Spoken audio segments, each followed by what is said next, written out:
Well, hi there, everybody. I'm Jeff Mayers from WisPolitics.com. Happy last day of summer. It's September 21st, and it's time for our program on how will bills to boost infrastructure affect Wisconsin's green economy.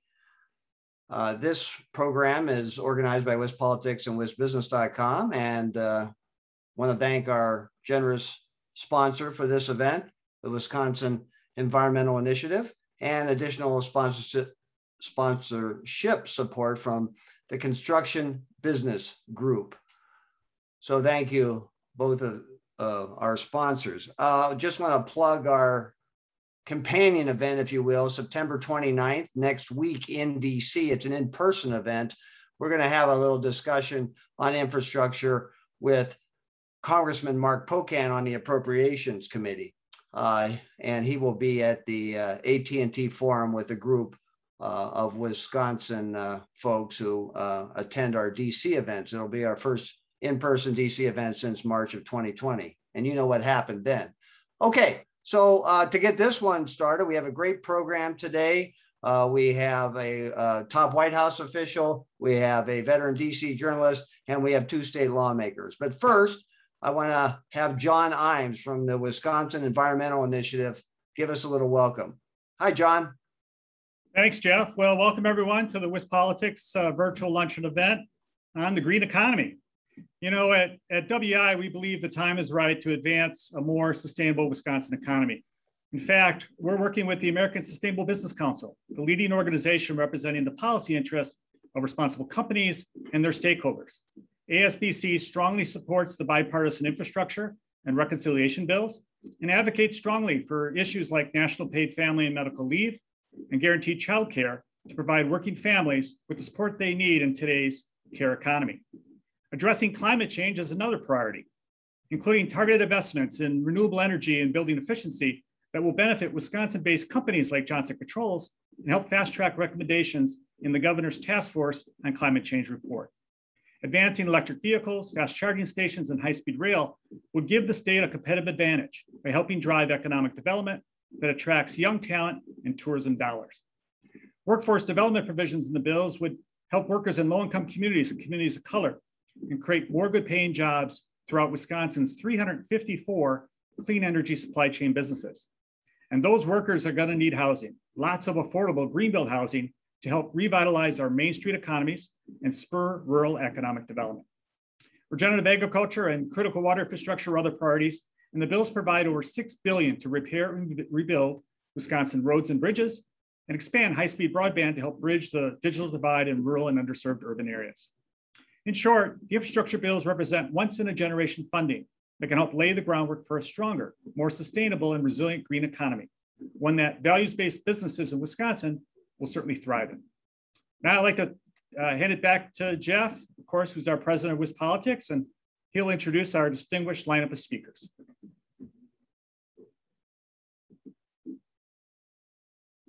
Jeff, you're muted.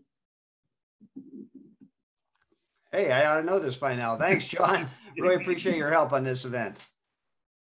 Yeah, you know, you'd think I'd get used to this by now. You know, but by the time I figure it out, we'll be done with this Zoom stuff maybe. Anyway, I want to welcome in our first guest, David Kieve. He's the Director of Public Engagement for the White House Council on Environmental Quality. So he's inside the White House thinking on what's going on with these infrastructure bills. Two big infrastructure bills now before the House. We're getting to crunch time. And so we really wanted to have David here to talk about what's going on from the Biden administration's point of view. So David, I see that you're ready to go. So first of all, welcome. Thanks, Jeff, so much for having me on. And thank you to John and all of our hosts out there. I hope you all are enjoying your virtual lunch. I'm looking forward to eating my actual lunch once we wrap up a little bit. Okay, yeah, hold off on eating your lunch until we're done. So anyway, where do things stand now from the White House point of view? I mean, this is, like I said, getting to crunch time there in Congress. Yeah, it really is, but we feel really good. You know, the president came out of the gate strong. Our focus is on climate and on taking corrective action to address the climate crisis. And we're going to do that in a couple of different ways. First things first, right out of the bat, the president thought that we needed a recovery act.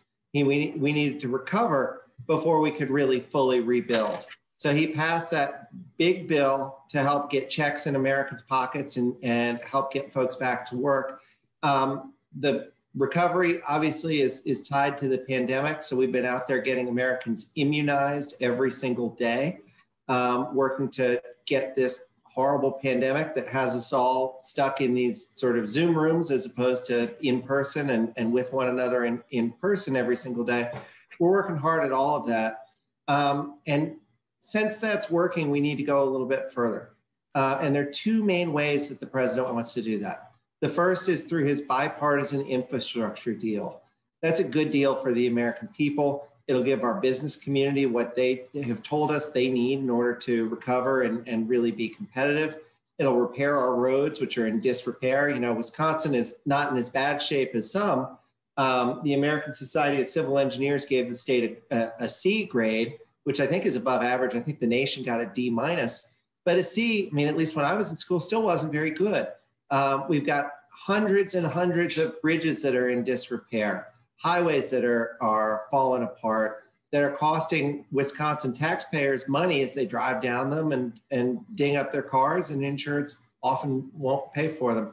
So we got to get our roads and bridges back up and running. But we also know that in this day and age, infrastructure isn't limited to just roads and bridges alone. It also means our energy infrastructure. We can't let what happened in Texas in February and what's currently happening in Louisiana as the result of Hurricane Ida happen to Wisconsin. We need a stronger, more resilient energy grid that also will pave the way so that we can benefit from a transition to clean energy in the future. So that's the bipartisan infrastructure deal. It passed with broad bipartisan support in the Senate. It's awaiting a vote in the House of Representatives. The president's been out there making the argument to the American people why it's a good thing and why it's so important. I don't want to just talk at you. I'm happy to take questions, but the second piece of what we're trying to do is his Build Back Better agenda, which we're going to address via reconciliation, which takes it for a step even further and builds off of the bipartisan infrastructure deal. Okay, you were kind of breaking up there a little bit. I'm not sure what your connection was really good beforehand, but say that last part again. The Build Back Better part of this would do what? There are two parts. Is this any better, Jeff? I apologize for the poor connection. A little bit better. Okay, we'll try to power through this. I apologize. So there are two components to what the president's trying to do. The first is his bipartisan infrastructure deal, which will we got rebuild. That. We got that. What about the soft infrastructure part? The second piece of it is his Build Back Better agenda, which we're attempting to move via a process that in Washington, D.C., they call reconciliation. That recognizes that while we need to be more resilient, especially against the threats of climate change, we also need to address the root cause of the climate crisis. And that does it in three main ways. The first way is through a series of tax cuts that incentivize American people and American businesses moving in a direction to power our homes, our vehicles, and our whole economy on clean energy sooner rather than later. There's also a clean electricity performance plan, which is an important mechanism which will help for our utilities that are moving as fast as they can to transition to a clean, to powering our homes with clean electricity. It will provide them incentive for moving a little bit faster. And the ones that lag behind and are having a hard time making that transition, there'll be some penalties to encourage them to move a little bit faster. That'll help the president reach one of his key goals, which is 100% clean electricity by the year 2035, with an 80% reduction in greenhouse gas emissions from the electric sector by 2030, which are pretty big goals for something that's not too terribly far off.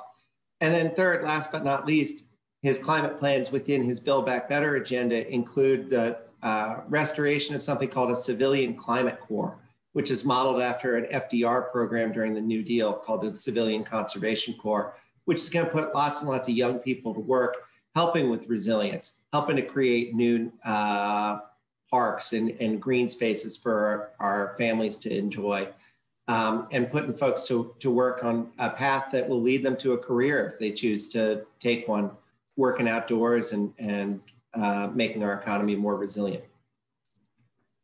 So, the whole climate change focus, seems more imperative than ever, given all the, the weather-related problems, flooding, hurricanes, what happened in Jersey and New York City, and I'm wondering, do you think that those kind of things are really helping push this bill through? I mean, the sad part about it is the climate disaster helping push through possible remedies. I don't think it's particularly sad, Jeff, but I think that the sadness is what's happening to American families out there all across this country. And what we've heard the president say is that the climate crisis isn't coming, it's already here. And as we saw, and I appreciate you raising the examples of New Jersey and New York, the president went to Louisiana and he surveyed the damage caused by Hurricane Ida. And I'm not an expert in this stuff, but I think the big difference as we see it between Hurricane Katrina 15 years ago and Hurricane Ida just a couple of short weeks ago was that in the aftermath of Hurricane Katrina, we had a failure of the levees. What we have now is a failure of the power system and the power grid. There are hundreds of thousands of people in Louisiana who still are without power down there. This is exactly why we need the bipartisan infrastructure bill to pass. But as the president traveled north and a few days later he went to New Jersey and New York, he remarked on the fact that a Category 4 hurricane that had hit Louisiana days earlier had resulted in far more deaths in New Jersey and New York days later than it ever had created in Louisiana in the first place. And the climate crisis is absolutely responsible for this. We're finding that as the climate changes, our atmosphere is able to absorb far more moisture, and the record rainfall that we saw in New York and New Jersey and throughout Ida's path is going to become a thing that we need to respond to far more regularly and that frankly at present we're not prepared for. Yeah, you're kind of breaking up a little bit again there. So I don't know, maybe you try to take the video off and see whether the audio will perform a little bit better there. David Kieve, again, with the White House. A lot of this has to do with green energy, and solar is a big part of that, except, there's a lot of clouds in the Great Lakes states. And that means you have to have a better grid and storage capacity. Is that part of these infrastructure bills? It's absolutely a part of these infrastructure bills. And the president, it's not all gloom and doom out there. The president's been very clear that the climate crisis is an existential threat facing our planet, but it also presents a unique opportunity for America. His vision of the future is that America is going to lead the way in the creation of clean energy jobs. There's no question in his mind that the jobs of the future are in clean energy. The open question is whether or not those jobs are going to be here in America, hopefully with an opportunity to join a union for those that want to, paying a family supporting wage, or if they're going to be overseas, most likely probably in China. The president wants to lay the groundwork so that those jobs can be here and provide a good living for American families. The past, we've talked about a little bit how this is going to be the greatest investment in clean energy in our nation's history. The greatest prior investment in clean energy in our nation's history was part of the Recovery Act in 2009, which President Biden, as then vice president, helped to oversee. That was about $90 billion worth of investment in clean energy. And that's small by comparison to what we're hoping to do today. But that having been said, even that investment was able to take the cost of renewable energy, solar and wind, which had been, I think, about 4 times as much as the cost of traditional energy, and drive it down to parity so that it's basically the exact same cost as powering your home with oil or natural gas or from coal-fired generators. So that investment has gotten us paid dividends far beyond what we could have possibly imagined at the time, and provides a roadmap for why there's such opportunity before us today. All right, here's a question from one of the audience members. What will be done for EV infrastructure in Wisconsin and other states to encourage growth in sales and economic development, and to make it a sustainable thing where you could, Wisconsin's not the biggest state, but driving from Milwaukee to Superior, you probably can't do that today, given the EV infrastructure. Yeah, that's an excellent question. And I am the owner myself, in fact, of a hybrid minivan I drive my kids around in. It's a Chrysler Pacifica. I bought it. It's the first new car I've ever bought in my life. I bought it a few years ago. I bought it because of the tax credit that was available for clean energy vehicles. It was eligible for a $7,500 tax credit. We're going to extend those tax credits, and I can tell you it gets about 30 miles on electricity, and then it kicks over to gas. It is louder. It performs worse. You can feel it when you're driving it. I don't like it when it's driving on gas anymore, not so much because of the emissions, but because of the car's performance. So we believe that if we can get the infrastructure right and in place and give the American people a choice and try to level the playing field a little bit, people are going to want to be in electric cars. That's been my experience. I'm just a minivan driver. It's nothing too terribly fancy, but it's nice.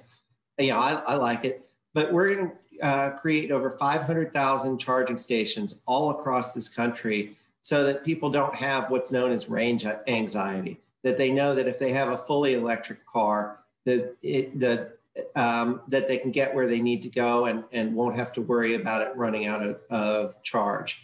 A lot of that is within the infrastructure deal that we've already talked about, but some elements of the Build Back Better plan are going to augment that. And we're working really, really closely throughout the electric vehicle supply chain, including with utilities, to have conversations about how to get that right. So how much money total could come to Wisconsin if both of these bills pass as you envision, as the White House envisions? How much money would be coming to Wisconsin in terms of the green economy and clean energy? Yeah, that's an excellent question. The infrastructure bill is fully baked, and that includes things like $312 billion to transform our nation's infrastructure and make it more resilient. I think Wisconsin's share of that is probably somewhere around $20 billion, just I sort of quick back of the napkin math in terms of population. It includes a $48 billion investment in public transit, $66 billion investment in passenger rail. So it's a fair amount of money out of about a $1 trillion bill that will make its way back to Wisconsin from the infrastructure deal, which again was bipartisan. The Build Back Better agenda, both houses of Congress authorized a framework to discuss a debate for up to $3.5 trillion. Several folks within the U.S. Senate have said that they're not comfortable with that high of a number. I don't know what the final package will look like or what the final investment in Wisconsin will be, but we're committed to addressing the climate crisis and think that following through on the commitments that the president's made to the American people on climate are a good way to do that, and that those will create jobs. Critics have said that this is just too much money all at once. It'd be wasteful, and they point to the rental assistance money that didn't even get distributed to the landlords and the renters who needed it. So how can this money be this much money be handled by the states, and will some states simply roadblock it?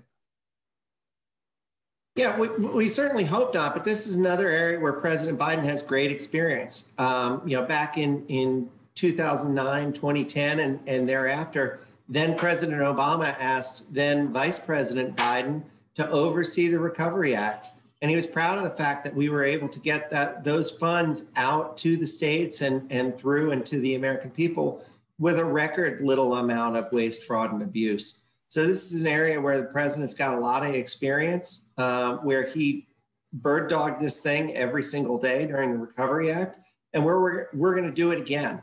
And I think the question that, it certainly does sound like a lot of money to you and to me and to everybody else. But the question that I ask myself every day as somebody who's focused on climate is, can we afford to wait? And the answer that we're saying is no. Some estimates are higher than this, but I saw a report out last week that said that last year, the cost of recovery from extreme weather events, which are fueled by the climate crisis, was somewhere around the line of $99 billion. So we're already paying for the climate crisis, but it's having, in addition to the monetary cost, a really tragic, heartbreaking impact in terms of the devastation, loss of life, and dislocation of American people, whether you're experiencing wildfires throughout the American West, hurricanes in the Gulf Coast, or a cycle of drought and flooding that makes it harder and harder to do a job that was already hard, which is farming. Okay, well, I want to thank you, David Kieve, Director of Public Engagement for the White House Council on Environmental Quality. Really appreciate you coming by, and good luck with your effort to pass these bills. I hope we can stay in touch on that. So thank you, and once we got your connection, it sounded really good. Thank you, David. Thank you for having me. It's an honor, and I apologize for the technical difficulties. Well, those things happen. All right, I want to bring in Lou Jacobson now. Hey there, Lou. Lou is a veteran DC journalist, and he's writes for PolitiFact. He was a senior writer for the Almanac of American Politics. He's a columnist for Cook Political Report, Larry Sabato's Crystal Ball blog. I can't remember what Crystal Ball, and U.S. News and World Report. So, so Lou, you heard there. I think that was the rosy scenario, right? What's really going on in Congress? It seems to be kind of a mess right now in the House. Yeah, it certainly is. It's basically a real cluster right now. So first of all, you have these two bills: the bipartisan bill, infrastructure bill, and the reconciliation bill, which has some of the softer sorts of infrastructure in it. But at the same time, you also have spending set to run out in a couple of days, and you also have the debt ceiling, which is going to lapse very soon. So really, all four of these things are going on at the same time.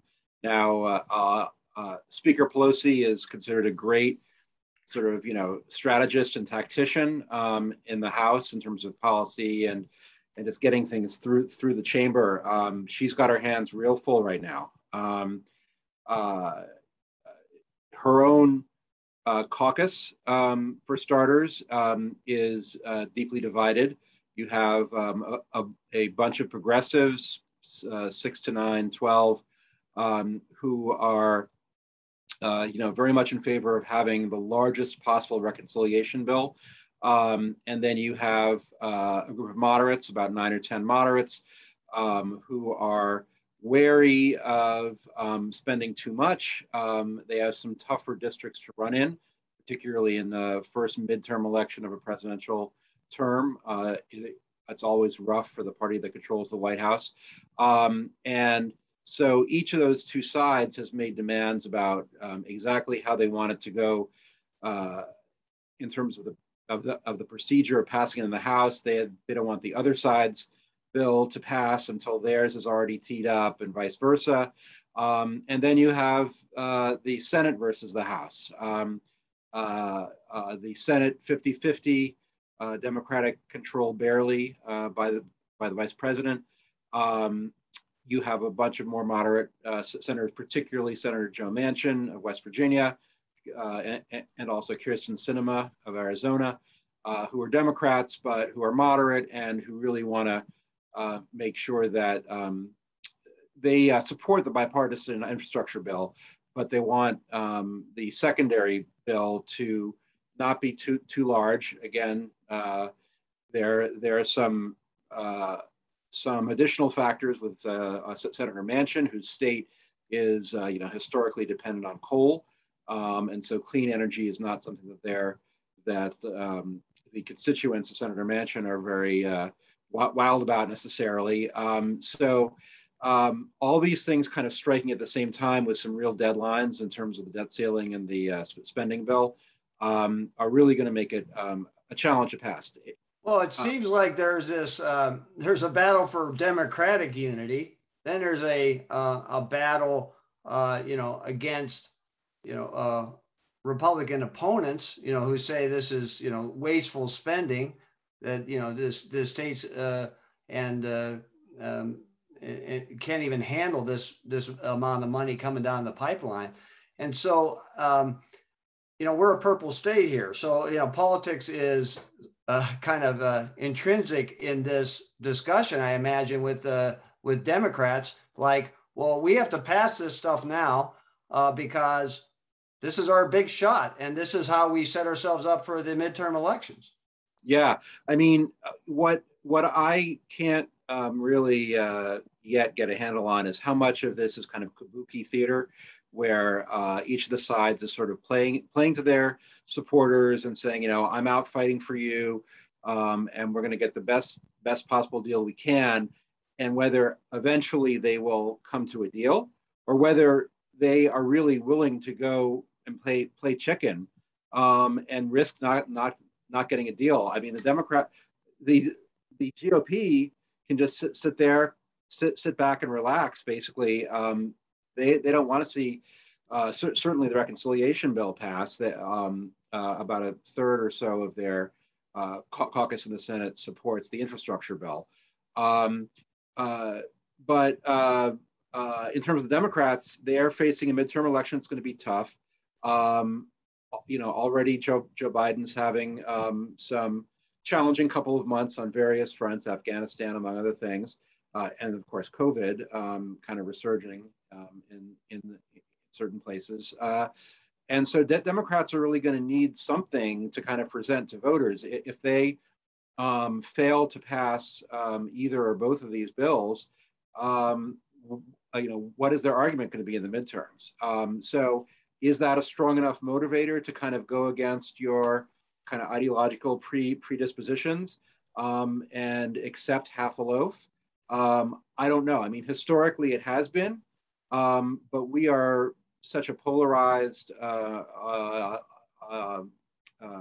country right now, and the parties and the lawmakers tend to be, so strongly listening to their base and not necessarily the bigger picture that it's certainly possible things could go down. Okay. Do you think that the hard infrastructure bill, the bipartisan bill that the Biden administration, put so much effort into because it was the president's, desire to achieve bipartisanship, is that really in danger? I mean, it is procedurally to the extent that the progressives don't want to just sort of see that pass, because then they will lose their leverage. And the question is, at what point, in the next week, basically, or 10 days at most, at what point are they going to say, okay, look, the downside risk of not seeing anything pass is worse. Can we work out some sort of agreement? But it's very, very dicey. I mean, as I said, it's a game of chicken. It's going to take a while until they get to the point where they really think this is finally the point where we have to move. Where do you think climate change and remedies for climate change and helping boost the green economy rate in the minds of the proponents of the bill? Or is politics swamping this big goal? It's a good question. I think it's definitely one of the major elements people are supporting who support the bill. But it's not the only one. You've got childcare, you've got tax hikes on corporations the whole Medicaid expansion debate and Medicaid expansion. Yeah, no, I mean, there's basically because of the very, very thin margins that the Democrats have had in both chambers, and the strong opposition by the GOP in both chambers, the Democrats had to really do this all in one bill, all in the reconciliation bill, which can pass with a simple majority instead of 60 votes. They basically didn't have an opportunity to sort of craft individual bills on each of these, which might have had a smaller price tag, and so therefore it would have been easier to get past some of the moderates. It's all in one big bill. It's either going to pass, or fail all at once. So it's really, like you said, a game of chicken. What it really is. Yeah. So, and it's all going to be happening here in the next week or so. Yeah. A week or 2 weeks. Yeah. So you've written about this at PolitiFact, correct? Yeah.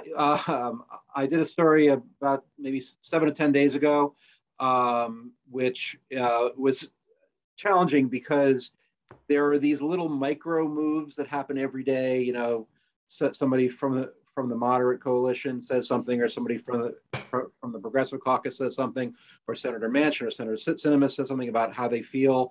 And, I wanted to make it kind of a broad overview about sort of how we got here, but not get too into the weeds about what somebody said yesterday or could say tomorrow. So I think it still generally holds up, but there is a lot of day-to-day back and forthing on this. All right, well, everybody search Lou Jacobson at PolitiFact and you'll find the story. So Lou, thanks very much for joining us. And we're going to turn to the last part of the program here. Certainly going to be a great way to close it out. We have two state lawmakers who are very involved in these kind of discussions. We have Senator Robert Cowles, Republican of Green Bay, and he's chair of the Senate Natural Resources and Energy Committee and vice chair of the Senate Transportation and Local Government Committee. And we have Representative Greta Neubauer, Democrat of Racine, a member of the Legislature's Joint Finance Committee. So welcome to both of you. Thanks for having me, Jeff. Yeah, great to be here. Thank you. So I don't know what you heard there from the White House, and then from Lou Jacobson, who is paid to follow the ins and outs of the politics. I wonder, how hopeful you are of what might be coming from the federal government, and then how the state might grapple with something that doesn't come down the pipeline. Anyway, Representative Neubauer, what's your reaction to what you heard there? I think the White House is hopeful, and I think Lou called it a cluster. But the legislatures, sometimes it takes a lot of work out of deal. Yeah. Well, what's really clear is that the policy proposals put forward in the bipartisan infrastructure plan and reconciliation bill are very popular in Wisconsin. And when I am out talking to folks, I hear about the need for good jobs in this community. I hear about the need for infrastructure investment. We heard from David from the White House that we've got a lot of folks driving down the road and hitting potholes here in Wisconsin, that we have extreme weather events that are impacting both our ability to live and thrive in our communities and industries across the state, farming, tourism. And I can give you a lot of specific examples we can get into there. But what's really clear is the people of Wisconsin both want and need the full Build Back Better proposal to pass at the federal level and for those dollars to come here. And I do believe that we will get there, because I believe that legislators understand the importance of this moment and the need both to address the impending threats, the growing threat of climate change, and the lingering impacts of the pandemic and the ways in which it exacerbated inequality in our country. Okay, we will discuss more here. We got a half an hour. So Senator Cowles, what's your reaction to what you heard there in terms of the White House view and I guess the realpolitik view? Well, like I guess anybody that's watching this is somewhat confused on what's really happening in Washington. But our state has been involved in a lot of the elements, if not all the elements of the things that they're trying to enhance. For example, lead. Our state has passed a pretty significant bill to help communities get rid of their lead laterals. And I know the governor he may use some of the money that's come to him in the past to enhance that effort to get rid of lead laterals. They're talking about money for charging stations. We're going to have a bill on charging stations. If they give us some money, and I'm always concerned about the overall cost, and certainly if they do give us the money, I'd be advocating for as efficient use of those dollars as possible. But lead laterals, charging stations, that would enhance our efforts to move forward in green economy, which we're talking about here. We can't do all of this alone. We would do it faster with federal help.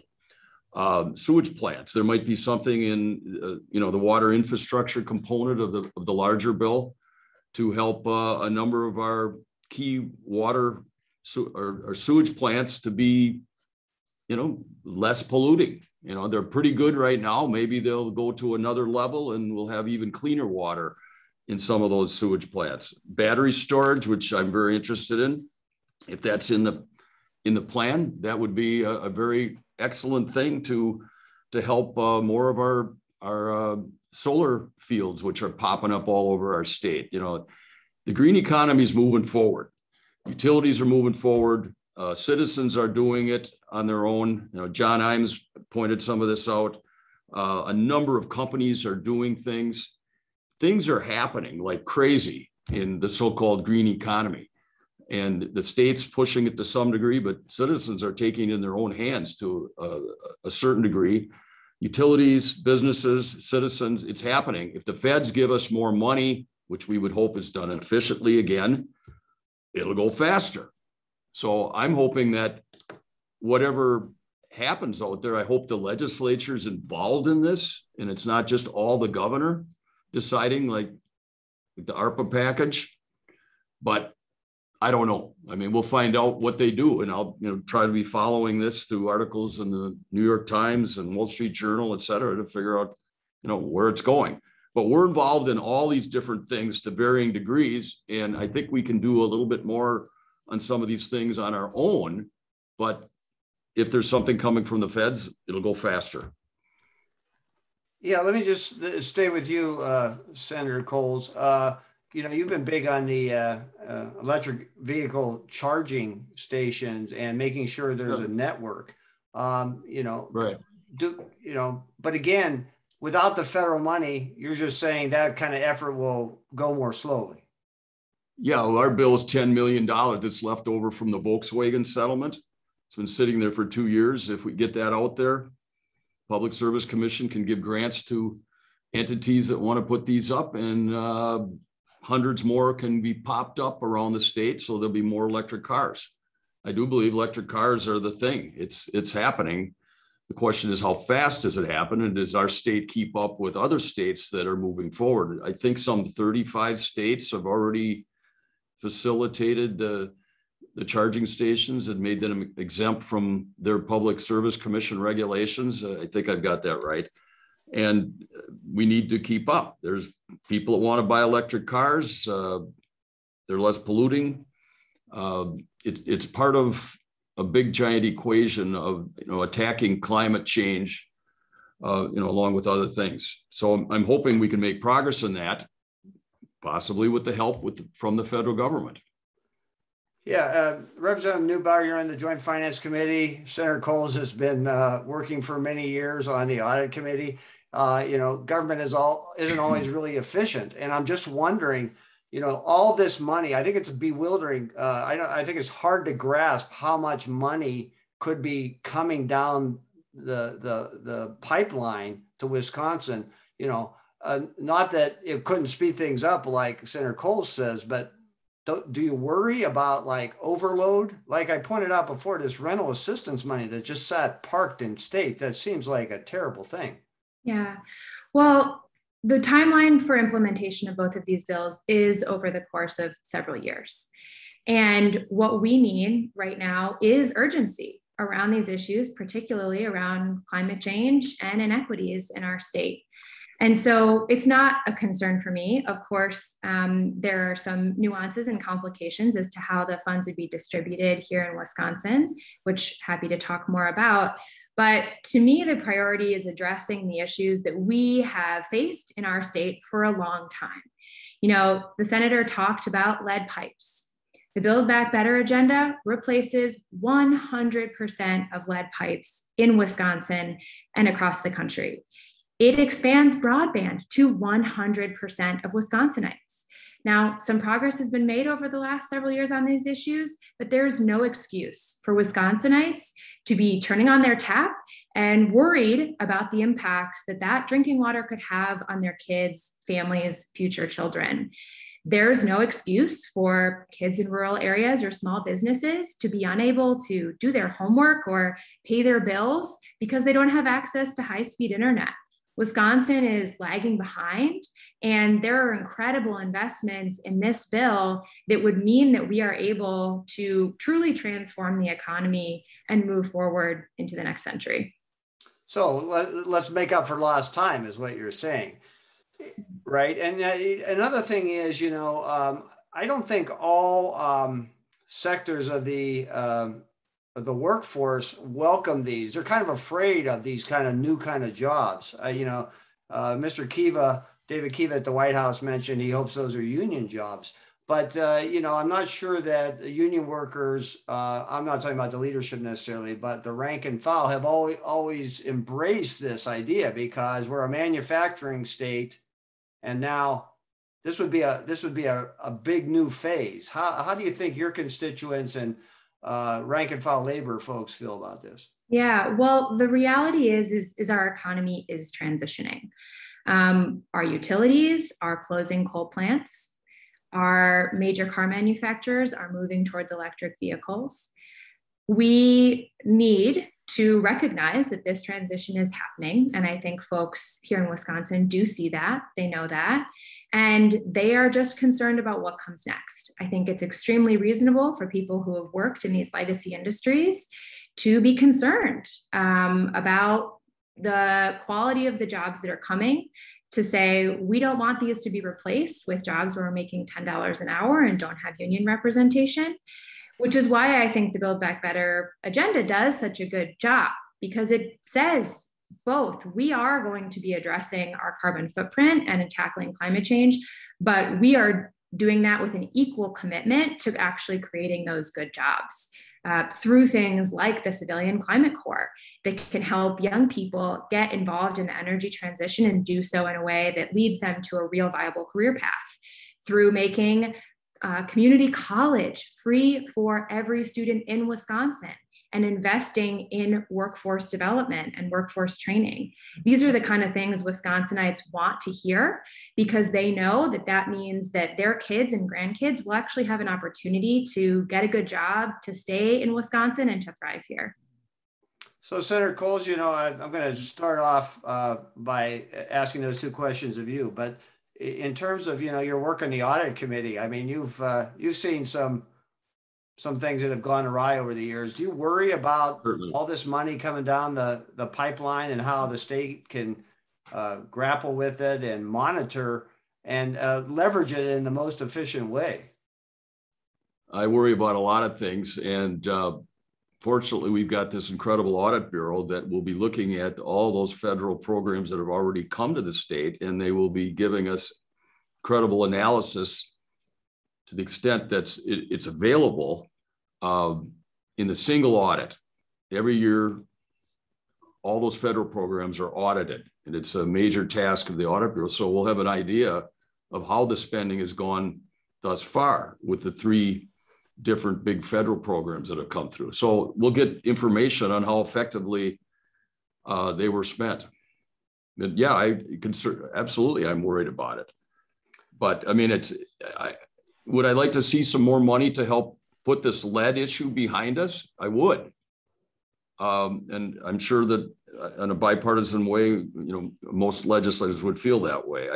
I'd love to be able to get a little bit more money from the Fed, so we definitely have the resources for battery storage, so our solar fields, which are popping up across the state, work very nicely. It would be nice, it would be excellent if we could, and I'm not saying we can totally wipe out the carbon footprint as far as utilities, but we can do more there, and the technology needs to be there, and that means you've got to have some money to do that.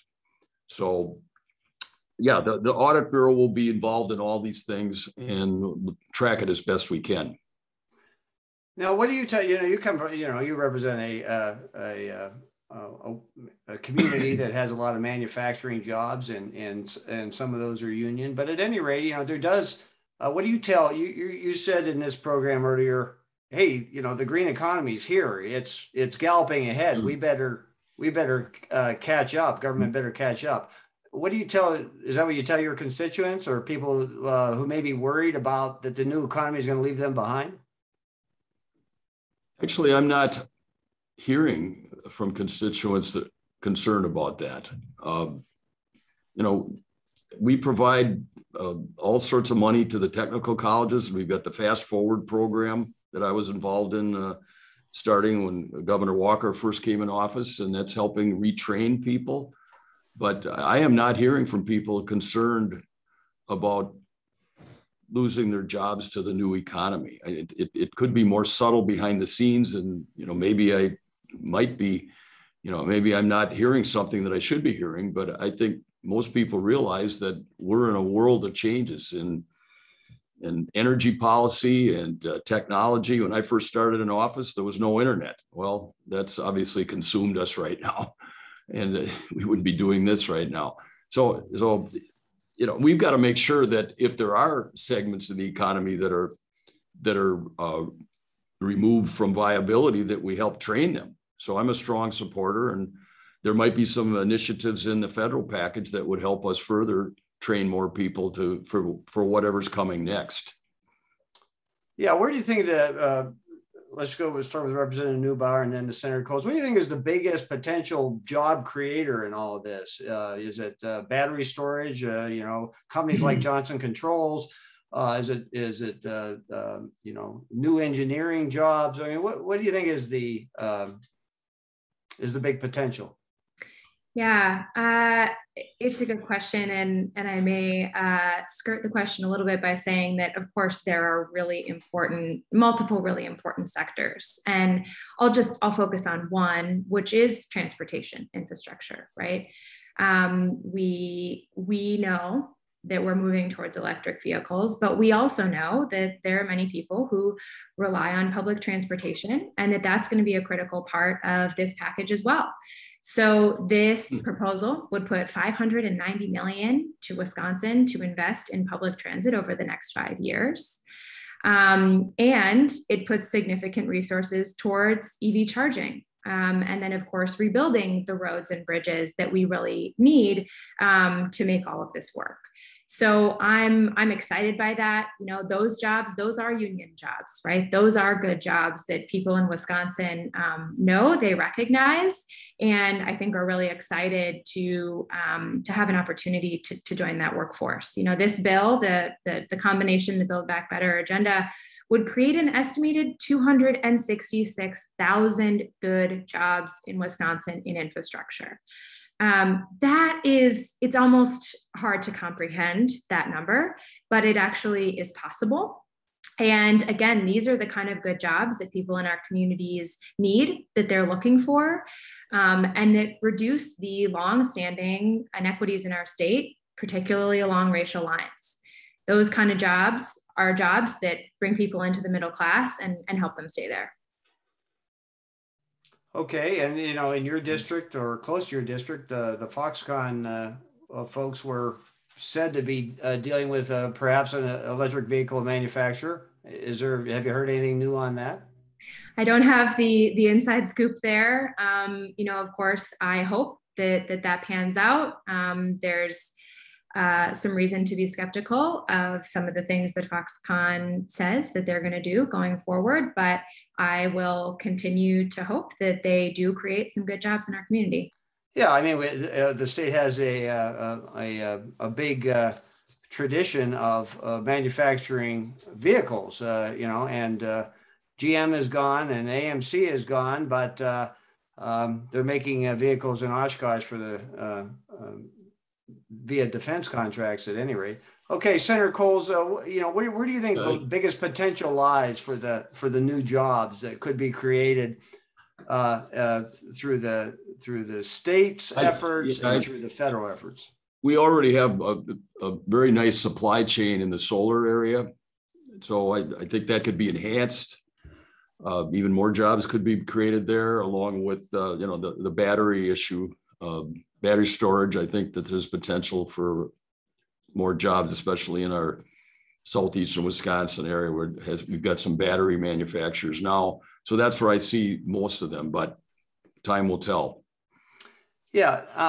Now, transportation, just basic transportation. There's a transportation funding measure that comes through the feds, and now the hard infrastructure bill has a lot on roads and bridges and water infrastructure. The kind of things that often have been neglected, and so I'm wondering what your hopes are there in terms of bringing the state up to date. I mean, we've had a lot of transportation debates over the years. Is this again the way to catch up fast for a lot of neglected projects? Go ahead, Representative Neubauer.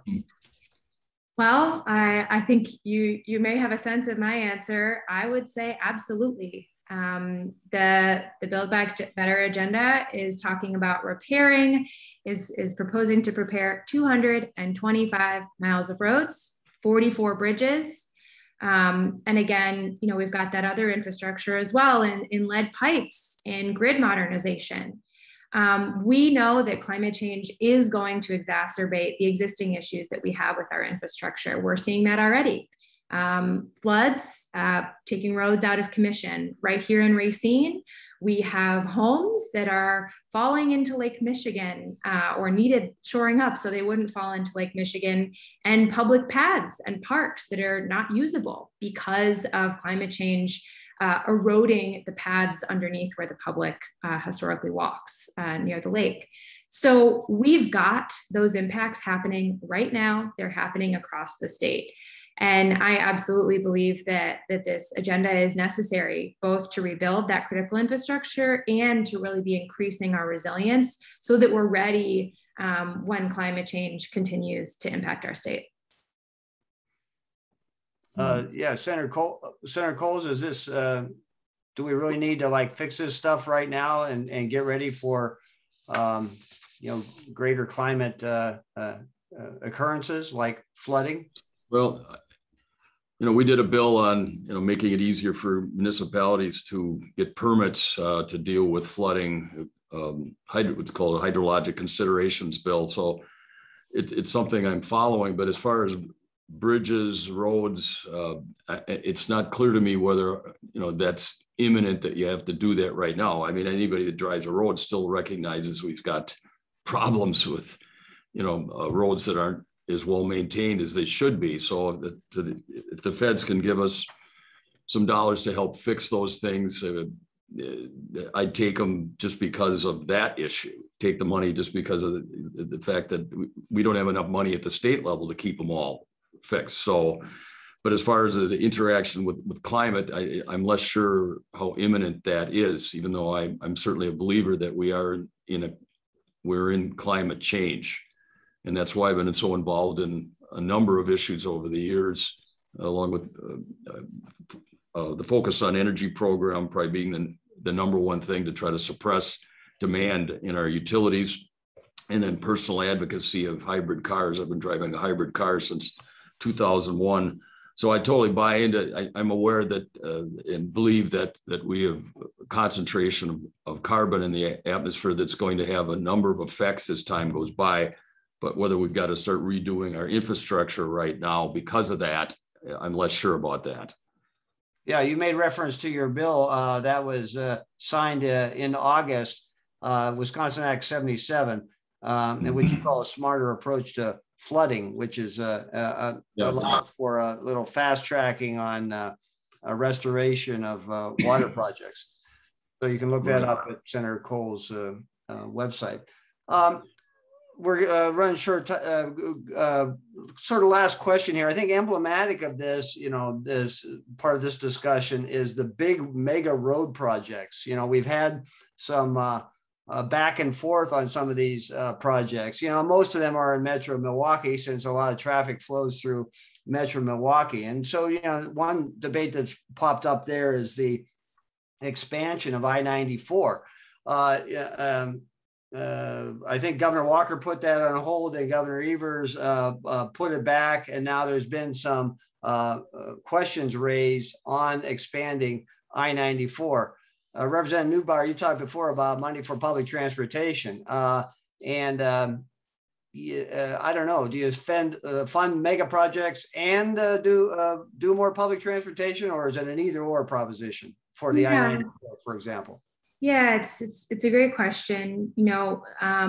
I will say that there are instances, of course, in which we have roads and bridges that are unsafe and they need to be rebuilt, and we need to look at the design. I do generally have concerns about expanding highways because, just like building new fossil fuel generating infrastructure, it's locking us in for many years to come.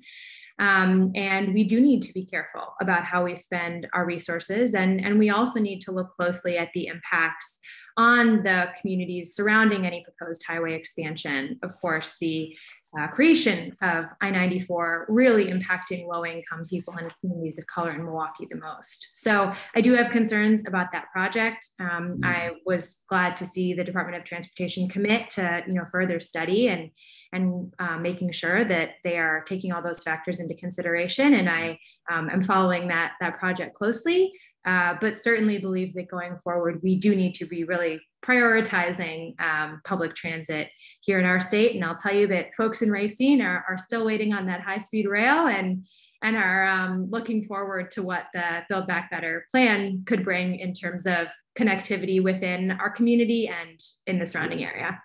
Maybe we'll have to have a debate on high-speed rail or commuter rail at some point. That would probably be a little more contentious, but anyway. So, Senator Cowles, what about the mega project and public transportation? Like, is the I-94 project, is that and things like it a good thing, or should we be peeling some of that back? I must say, I'm not familiar with all the arguments on the I-94 issue, but I can tell you this. The audit that's now several years old, that we looked at the major highway projects in the state, our appetite as a state, as a legislature, has far exceeded our ability to maintain the roads. And that was pretty clear. And so and also our appetite for having roads far exceeds our ability to get the roads done in a timely way. So that audit showed a lot of things. So anytime, I would say this, anytime you pile on another project into the queue, and there's a lot of other things that aren't finished, they're just not going to be done in a timely way. In fact, they might not, some of the other ones that could have been maintained during that period won't be. So we have to be cognizant that there's just not enough money, unless the feds are going to give us a bunch of money that we're not we just don't know at this point. These roads won't be maintained properly. So that's what I would urge people to keep in mind. Okay, well, any last thoughts, Representative Neubauer, on the green economy and what might be happening here? I mean, I think if all this money comes through, it's a boon for the green economy in the state. But if it doesn't, what happens then? Yeah, I mean, I'll just share one story. I have gone for many years to pick apples at a local orchard. I went out a couple weeks ago and they told us that they didn't have apples to pick this year because of changing weather in Wisconsin. That is one tiny example, and those examples are growing. Climate is impacting us here, and we really do not have any option but to take action. So I will be watching very closely what happens at the federal level, and of course doing everything I can and encouraging everyone to make their thoughts known to our federal legislators, to let them know that they want to see both the bipartisan infrastructure plan and reconciliation move forward. But of course, we have work here to do in Wisconsin. And I appreciate the senator's work on this issue. I hope more of his colleagues join him. And you'll be seeing more from us this year as well on a plan forward for how we can address these issues in Wisconsin and create opportunities for everyone to thrive, reducing those historical inequities and creating good jobs. You mean that's coming from your caucus or you? Yep, you'll see some things from us coming in the next couple of months that build on some bills that Democrats have put out in the past, the governor's climate change task force led by Lieutenant Governor Mandela Barnes, and the governor's budget from this proposed budget from this year. Okay. All right. Anyway, Senator Cowles, your outlook here in terms of closing thoughts about what might be happening. Well, if we don't get the money from the federal government, we still have an excellent focus on energy program. We still have the lead lateral legislation. We still have excellent clean water funds. Can we enhance any of those? Possibly on our own without waiting for the federal government. We could in theory. Now, whether those can make it through the legislative process is a whole nother question. I'm pretty optimistic on the electric vehicle charging station bill and some other things we're dabbling with that I'm not ready to talk about fully right now, but we can do things on our own. And as I've said before, if the federal money comes, we can go faster. But you brought up, Jeff, the issue of is it too much? Are we worried about overspending? Yeah, all those considerations have to be taken into consideration. We must use the dollars that we get in a very efficient way, in a careful way. Okay, well, I really want to thank you both. Thank you. It was an enlightening conversation. Thank you very much, Representative Neubauer. Thank you very much, Senator Cowles. And thank you to our previous guests, David Kieve, Director of Public Engagement for the White House Council on Environmental Quality, and veteran DC journalist Lou Jacobson, who has written something recently for PolitiFact and is also a senior writer for the Almanac of American Politics. You can see his articles about Wisconsin at wispolitics.com under the WisOpinion label. So that brings a close to our event today. A reminder about our in-person event in DC, a DC breakfast on September 29th with Congressman Mark Pocan of the Appropriations Committee and others. So we'll be talking about these infrastructure bills and where the Democrats are on that. I want to thank our major sponsor for this event, the Wisconsin Environmental Initiative. Thank you, John Ives, for helping with this. And thank you to the Construction Business Group for helping to make this show possible. So this is Jeff Mayer signing off for today, and we'll see you soon online.